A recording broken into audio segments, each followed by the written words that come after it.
I'm back here at my secondary electronics workbench in my basement, and I'm trying to hang some cabinets, but the holes for mounting them don't line up with the 1-inch holes in the pegboard, and I want to hang them there. So I had to come up with a 3D printed custom hook that'll go into the pegboard and hold this lip. I'll explain it all on today's Filament Friday. This video is sponsored by PCB. My goal was to mount these storage cabinets on the pegboard without using screws like I show here.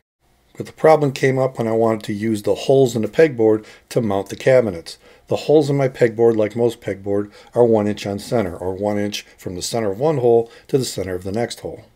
But all my storage drawer mounting holes don't line up with a 1 inch center at all.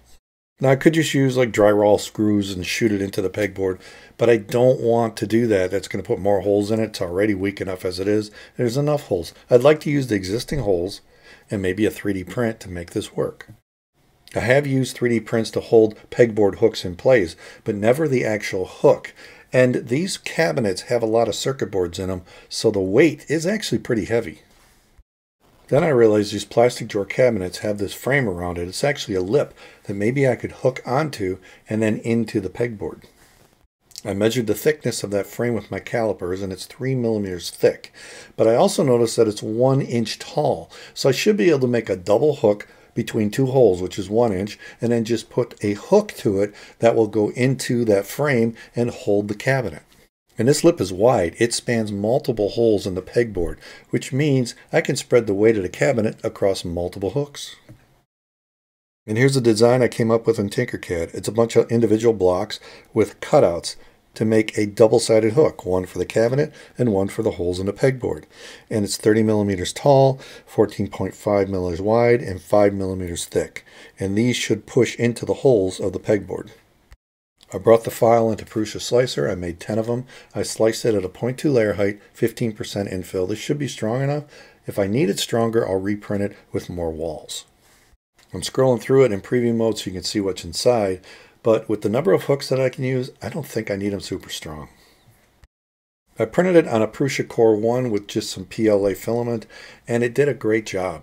All 10 of them came out nice. They look really solid, really good, and I did 10 of them in 25 minutes, so that's about 2.5 minutes per hook. That is quick. And now the real test, does it fit? Well, yeah, it fits nicely. And then I can have multiple hooks to distribute the weight, so this is looking great.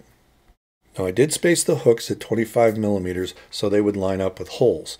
And also I checked the thickness of the pegboard to make sure it would go over the edge.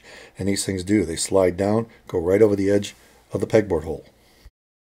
I measured the back of the open space. It's 15 inches on the longer one and a little bit less on the taller one. So I figured out every 5 inches I could put a hook, 3 for the taller one, 4 for the wider one.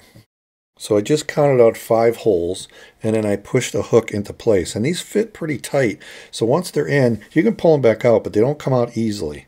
So that's kind of nice, but it doesn't ruin the hole if I pull them back out. And each time I'd get them in, they'd slide right down, so I knew they were locking into the pegboard. Once I got 4 of them in place, then I was ready to hang the cabinet. And I could feel the cabinet slide right over and into the hooks. And then I could see the top of the hook at the top of the cabinet. Felt really, really solid. And this lower drawer is where there's a bunch of heavy circuit boards. And speaking of circuit boards, I get all my boards from PCBWay.com. I've done it for years, even before they sponsored me. Their 10 boards for $5 is a great deal, plus shipping. Upload your Gerber files, tell them what settings you want, solder mask color, silkscreen color. You'll get a quote. To ship to me, 10 boards is $25.55. It's a great deal, so check out PCBWay.com. If you're looking for circuit boards, I highly recommend them. Now the taller cabinet isn't as wide, so I only did 3 hooks, and it still seems to be holding just fine. This thing slid right onto the hooks just like the wider one did. I could feel it lock in, and it didn't feel like it was weak at all. I can always add more hooks, but these are actually probably a little heavier than the wider ones, and it's got a lot of circuit boards in it as well. So I'm happy with the design. I think they're working great. And I took off a couple drawers so I could see the hooks. It doesn't look like they're sagging in any way. These hooks seem to be holding it perfectly fine. This is how I hung the drawer cabinets. I still have a center section for tools. I may even try to use those hooks to figure out a way to hang my oscilloscope right there in the center. The design was easy to create in Tinkercad. It printed great and quick on the Prusa Core 1. So here's another problem that I solved with 3D printing. I want to give a special shout out to all my Patreon supporters. Thank you so much for everything you do for the channel. If you like what I'm doing here, maybe check out some of the videos popping up. If you want to help support the channel, Patreon is one way, or a membership at thangs.com. And if nothing else, click on the logo and subscribe. I'll see you next time right here at Chuck Hellebuck's Electronic Products and Filament Friday.